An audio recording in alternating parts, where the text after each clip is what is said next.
Добар ден, вести во 18 часот во нив ќе гледате. Воздухот во Трубарево не е опасен. PM10 частичките во рамки на дозволените граници, уверуваат од Министерството за животна средина. Увидот во пожарениот склад завршен. Осомничените остануваат во притвор. По последниот случај на фемицид во Велес, утре протест пред МВР. Дали институциите потврлија и потребно ли е заострување на казнената политика? Тоа што сторителот претходно не бил казнуван, не може да биде олеснителна околност. Уставен не поведе постапка за правилникот на ДИК. Кандидирањето независни со 2 собрани потписи е согласно Уставот. Државната изборна комисија има правен основ и таа била должна да донесе таков правилник. Понеделник пресуда за Мери Пешевска за случајот онкологија. Одбраната тврди дека таа го оставила печатот на шалтер за да им помогне на пациентите. Лекомислено, од небрежност ги споделила своите лични податоци за логирање во системот на онкологија. Поднесено ново обвинение за струшкиот градоначалник Мерко. Склучил нелегален договор за осветлување на коритото на Црн Дрим.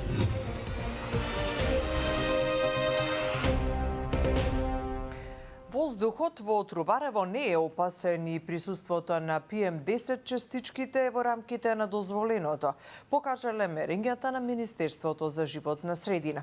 Денеска увид во пожареното складиште извршија екипи на МВР и обвинителството. Сепак локацијата и понатаму ќе биде обезбедена и на терен ќе остане едно противпожарно возило поради можноста од повторно разгорување. Осомничените остануваат во притвор. Јорданчо Цветановски. Надлежен обвинител и екипа на МВР извршија увид на местото на пожарот во Трубарево, кој се случи викендот во фабрика за рециклирање на електронски отпад. Увидните дејствија, како што велат од обвинителството, биле во делот како на настанување на пожарот, така и во однос на складирањето на отпадот на предметната локација. Оттаму додаваат дека истражните органи ќе останат на терен за преземање на сите неопходни дејствија заради целосно испитување на настанот. На лице место и натаму е стационирана и противпожарна екипа, бидејќи на дел од локацијата и понатаму се појавуваат повремени чадења и постои опасност од ново разгорување. На локацијата беше извршено фотографирање и дронско снимање со оглед на затрупувањето на локацијата од безбедносни причини. Увидните дејствија на терен се отежнати. По наредба најавен обвинител, локацијата ќе остане обезбедена и во наредниот период за потребите на постапката. Велат од обвинителството. Во меѓувреме, судот одреди нов 48-часовен притвор за четворицата осомничени, кои се опфатени во постапката поврзана со пожарот. Анализите кои досега ги направи Институтот за јавно здравје покажале дека нема радиоактивност во водата и опасни тешки метали во почвата по пожарот во Трубарево, но се чекаат и дополнителни испитувања. Попладнево пристигнаа и мерењата за квалитетот на воздухот во Трубарево. Од Министерството за животна средина соопштија дека истите покажале од сите просечни вредности за концентрација на PM10 частички се движат во рамките на законски дозволените граници и досега не било регистрирано надминување на утврдените прагови. Ефектите од загадувањето по силниот пожар можат да се појават и после неколку часа. Поради тоа, сите граѓани од Трубарево мора да извршат контрола на лекар, вели пулмоалергологот Дејан Докич. Штетни материи може да навлезат и во подолните дишни патишта, па да направат проблем во смисла на една обструкција, односно свирење, тешкоти во градите, неможност да се дише, болка во градите, може подоцна да води до едем во белите дробови или пак до едно многу тешка состојба акутна респираторен дистрес синдром или АРД што го викаме. Може да се јават тивки и одложени оштети на белите дробови што се јавуваат 6 до 12 часа по експозицијата.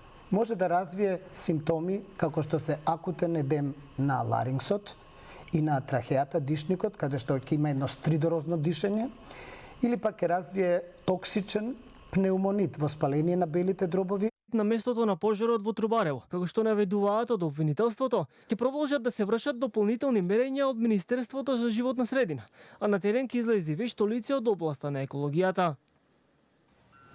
Дека пожарите во Трубарево и во Вардариште се целосно под контрола, информираше и премиерот Мицкоски.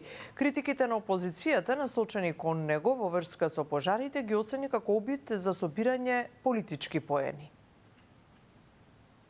опозицијата тоа го прави бидејќи мисли дека на тој начин со таа стратегија ќе добие политички поени и ќе добие поддршка кај граѓаните.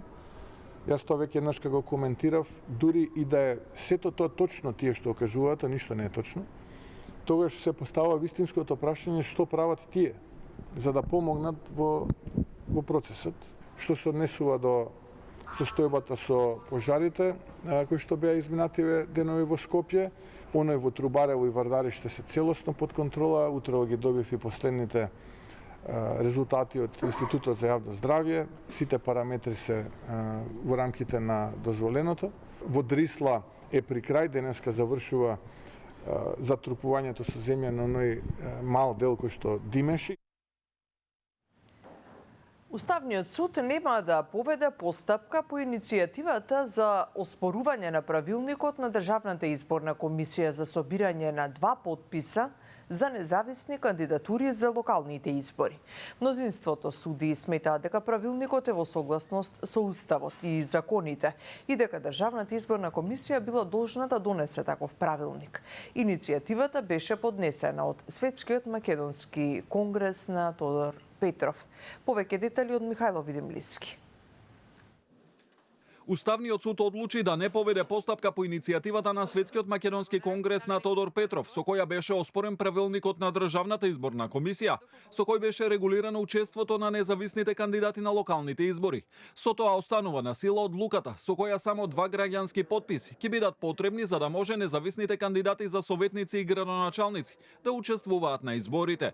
Председателот на Уставен Дарко Костадиновски, образложувајќи одлуката на судот, рече дека Државната изборна комисија имала правен основ и должност да донесе таков правилник, а во прилог на одлуката на уставните судии е тоа што во меѓувреме собранието не ги донесе измените на изборниот законник, со кој ќе се уреди ова прашање. Еден од клучните аргументи беше дека изборниот законник со правната празнина создадена со нашата одлука не го регулира прашањето за критериумот за потребните подписи.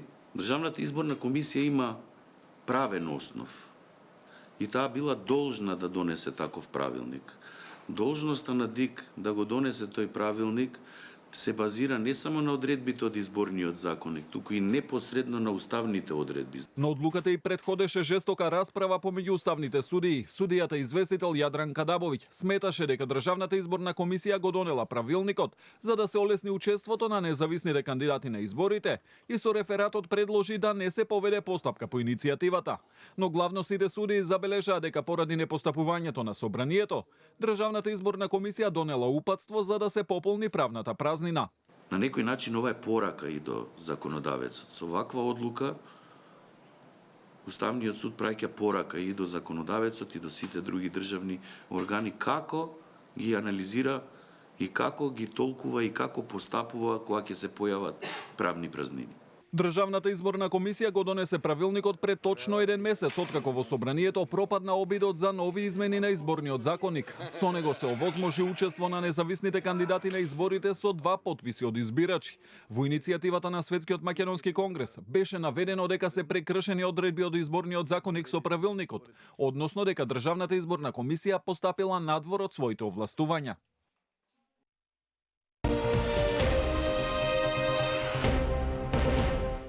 Безцелно еменување на закони ако при тоа не се обезбеди институционална грижа за жртвите на насилство.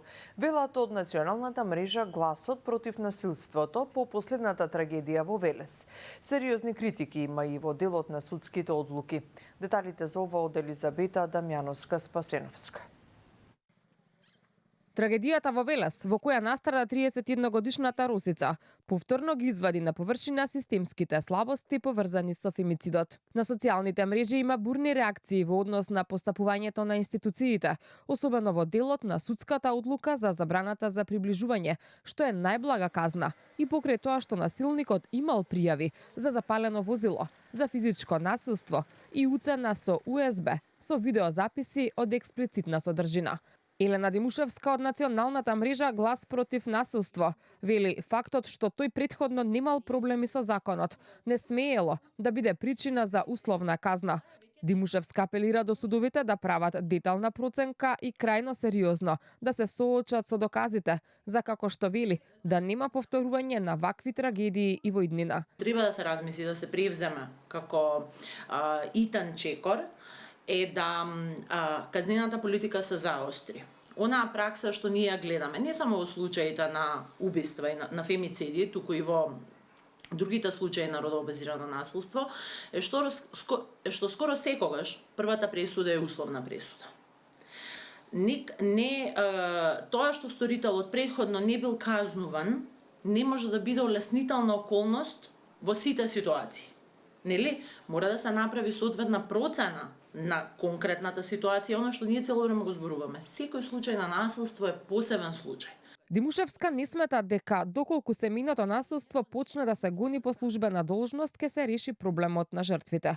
Според неа, безцелно еменување на закони без при тоа да се обезбеди институционална грижа за жртвите и нивните деца. Треба телесната повреда да биде по службена должност, но пред да го направиме тоа, треба да воспоставиме еден систем на услуги за помош и поддршка кој што ќе биде достапен и пристапен за сите жртви.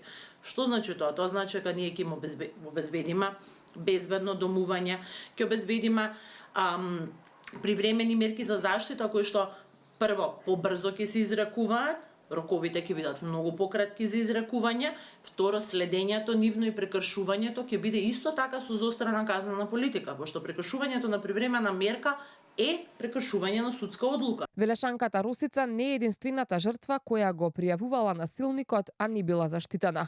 Јавноста се сеќава и на Танкица од Кочани, која пред 2 години беше упиена во сопствениот дом со 40 убоди од нож.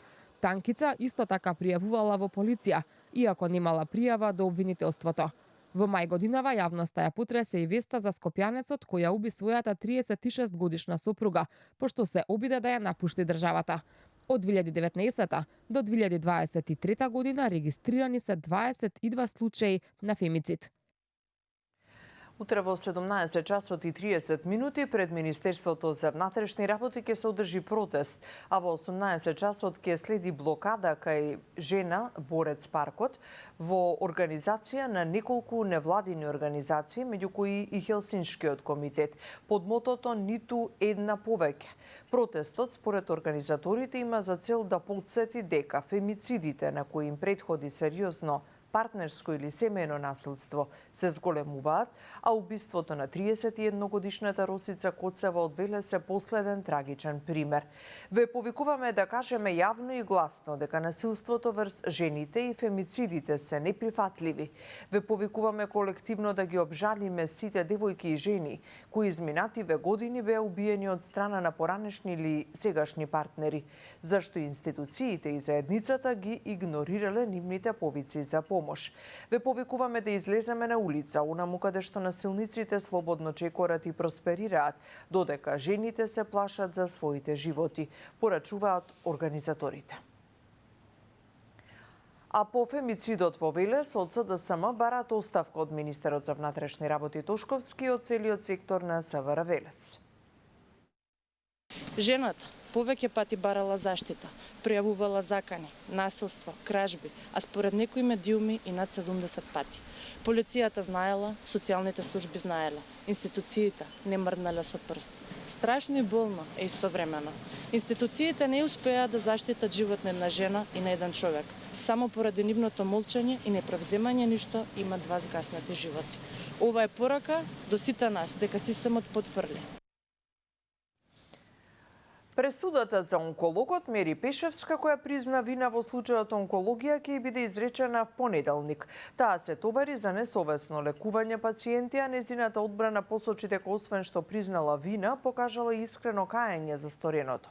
Пешевска посочи дека не очекувала дека незиниот печат и лозинка кои ги оставала на шалтер се злоупотребувале. Рочиштето го следеше Мирјана Мирчевска-Јовановиќ.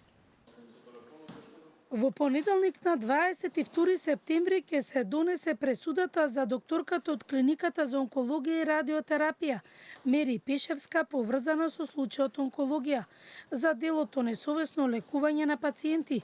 Обвинителката Ана Гоговска-Јакимовска во завршниот збор Објасни дека обвинетата изразила искрено признание и кајање, без да ја порекне кривичната одговорност, и тоа е позитивно за неа. Тоа е дека последиците од дејствијата е што кај 7 пациенти дошло до нарушување на здравјето. Како онколог имала зголемена должност на внимание, како и тоа дека неовластениот пристап и користење на факсимилот се случувало во континуитет, имајќи ги предвид сите околности и признание на вина. Јавното обвинителство предлага судот да ја прогласи за виновна и казни согласно закон. Обвинетата Мери Пешевска објасни дека таа 2 децении е доктор кој спасил многу животи, но и дека низината лекомисленост и доверба во колегите, а пред се во директорот Нино Васев, не се посомневала дека низиниот факсимил и лозинг од компјутерскиот систем биле на располагање за да се наштети на пациент. Јас сум го дала или оставила корисничкото име и лозинка во амбуланта, а факсимилот на шалтер се со цел пациентите навремено да завршат со терапија и да се вратат дома. Никогаш не сум помислила дека тоа ќе биде злоупотребувано од страна на доктори онколози, како што било случај сега. Ваквата состојба и пракса била присутна не само на нашата клиника, туку на целиот комплекс. Досега сме имале почит кон колегите и од тука јас од мојата небрежност и невниманието сум ги ставила своите лични податоци на располагање и истите биле злоупотребени. Тоа што ги споделила со друг доктор своите лични податоци и факсимил Пешевска немала намера или корист, туку цел да им помогне на пациентите.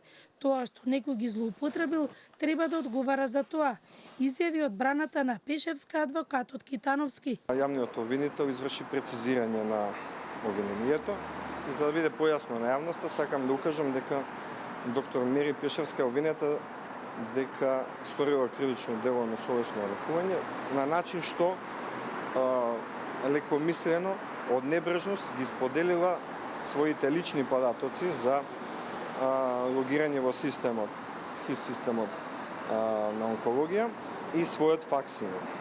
Значи, она не се товари дека давала и препишувала несоодветна терапија. Тоа е другиот дел од обвинение кој што се однесува за останатите обвинети. Обвинетите Нино Васев, Симонида Црвенкова и Драган Јакимовски, сега и двајцата вработени на клиниката за радиотерапија и онкологија, негираа вина. Обвинението ги товари лекарите за продолжени тешки дела против здравјето на луѓето и несовесно лекување.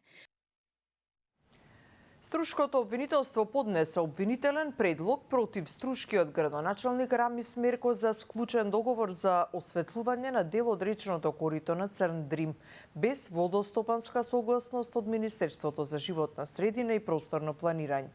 Осомничениот во временскиот период од 1 април до 2021 до 27 јуни 2022 година како службено лице градоначалник на општина Струга ги пречекорил границите на своите службени овластувања и склучил договор за изведување на осветлувањето на дел од речното корито на Црн Дрим, без претходно да обезбеди водостопанска согласност од Министерството за животна средина и просторно планирање. Со тоа овозможил на избраната фирма изведувач да постави светлосни тела во водите на реката во должина од по 900 метри од двете страни на коритото, иако обвинителството во текот на постапката презеде повеќе дејствија и обезбеди вештачење, согласно кое таквата инсталација од 300 светлински арматури негативно влијаела на режимот на водите, морфологијата на водното тло и хидробиолошкиот систем во реката, соопшти јавното обвинителство. И по 6 месеци од трагедијата во Кочанскиот судски процес и понатаму е далеку од започнување. Преку мирни протести во Кочани, Скопје и Штип, граѓаните бараа побрза разрешница на случајот кој според дел од познавачите премногу се одолговлекува. Надлежноста за отпочнувањето на судењето е на Кривичниот суд и таму треба да се бараат одговорите, порача премиерот Мицкоски. Со деталите за ова Дејан Трајковски. И по прозивките и апелите од протестите да запродолго влекувањето на правдата, кривичниот суд и натаму не излегува со детали кога ќе се закаже судењето за пожарот во Кочани, а веќе поминаа 3 месеци од поднесувањето на обвинението. Дел од адвокатите на обвинетите велат дека ниту тие немаат нови информации. Некои сметаат дека подобра организација веќе би го почнала процесот, за други пак е очекувано оценката на судот да трае подолго, оти предметот е обемен и комплициран. Апсолутно дека можеше, ако малку поорганизирано се работеше. Факт е дека многу време се изгуби околу префрлање на надлежноста и определување на делегирање на надлежноста на Скопскиот суд. Тоа е нормална постапка во судот и дека не е одолжено. Во јули месец беа обвинителните акти, значи поднесени се приговори од страна на одбраната на сите обвинети и реално јас очекувам дека ќе биде одлучено после 2 до 3 месеци. Сепак и двајцата адвокати сметаат, не можат сите обвинети да се гонат по исто дело, тешки дела против општата сигурност. Она што е правна квалификација дадена во обвинителниот акт, едноставно не може да важи за сите и действијата кои им се ставаат на товар на дело до обвинетите, никако не може да се подведат под законското битие на тоа кривично дело. И јас стојам на истото становиште, значи нормално дека толку обвинети лица во оваа постапка, а сите да биде по ист член на ОЦ не држи место. Вчера, по 6 месеци од трагедијата, родителите и граѓаните кои се собраа во Кочани, Скопје и Штип порачаа дека трпението истекува. Велат, молкот веќе не е опција. Од утре веќе не молчеме. До кога ние ќе чекаме овој случај да има некаква разврска? Ова е најголемата трагедија која што се случила. Многу мои врсници го изгубија својот живот и мислам дека треба да се однесуваме како таква да е ситуацијата. 6 месеци луѓето од болка умираат, уште ги обвинуваат родителите што сами ли ги фрлиат децата во огин. Значи како смело да се дозволи во една плевна да се отвори таков објект како и сега овие депонии што горат. Зошто се уште не започнува судењето, беше прашан и премиерот Мицкоски кој кажа дека прашањето е за судот. Јас навистина не знам до каде е судската постапка, ќе треба за тоа прашање да се обратите до судот, бидејќи тоа е процес кој што го водеше најпрво обвинителството, а сега и судот. Последната информација која ја дадоа од кривичниот суд беше пред 1 месец, каде посочија дека има 40 приговори од обвинети и нивните бранители и дека истите се во фаза на анализа, пошто ќе следува и одлука.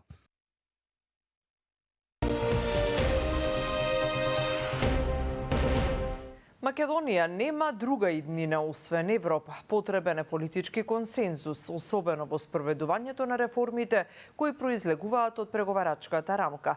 Порача опозицијскиот лидер Филипче од работилница посветена на придонесот на собранието во преговорите. Тој обвини дека владата не ги спроведува потребните реформи кои ги бара Унијата. Еана Јосифовска. Во исчекување на предлог, резолуцијата за црвените линии за националните интереси, што лидерот на СДСМ најави дека ќе ја поднесе во собранието уште минатата недела. Филипче со нови критики кон владата за застојот во реформите за евроинтеграциите. На денешната работилница насловена придонесот на собранието во ЕУ преговорите, уште еднаш повика на политички консензус, особено во спроведувањето на реформите од преговарачката рамка. Тој останува на ставот дека е потребен консензус и за уставните измени за внесување на бугарите, како услов за отпочнување на преговорите со ЕУ. А местото каде што единство треба да се постигне според Филипче е токму собранието. Нема друга институција во државата во која што треба да седнат сите политички чинители и да го постигнат потребниот консензус. Ако и во формалниот дел самото гласање и така натаму се одвива во собранието, нема потреба да лутаме и да бараме други форми. И жалам што тоа не се случува. Во овој момент со доволна динамика, така како што треба да се случува, се касни со носењето на приоритетните закони од реформската агенда, пред се од Министерството за правда, меѓутоа има еден добар позитивен момент, имавме заеднички и надпартиски консензус во критиката на Министерот за правда минатиот состанок. Премиерот Мицкоски остава отворена врата за разговори за документот на Филипче.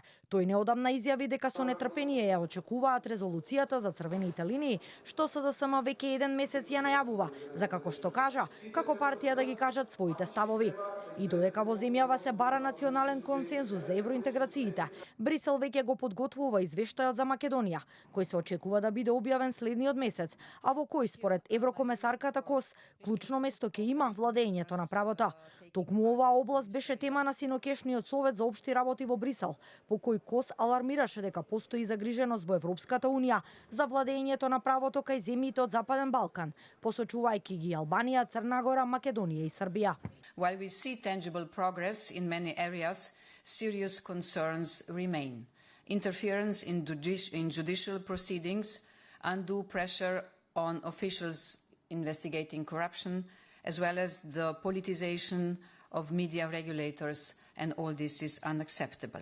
On the fundamentals, there can be and will not be any compromise.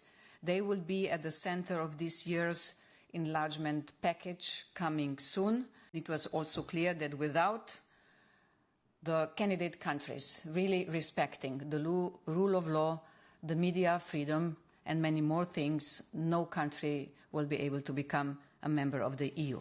На состанокот во Брисел присуствуваше и министерот за европски прашања Орхан Муртезани, кој оцени дека извештајот за Македонија за владењето на правото потврдува реален напредок, но и дека истовремено остануваат предизвици кои не смеат да се игнорираат. По обраќањето на Филипче на работилницата организирана во рамки на проектот поддршка на европската интеграција на Македонија, реагира од владеачката ВМРО-ДПМН. Оттаму вела дека реформската агенда се почитува и дека се работи и спроведува на дело. Од владеачката ВМРО-ДПМН порачуваат дека единствениот успех на Филипче и неговата влада во делот на евроинтеграциите е сликата во авионот и промената на името.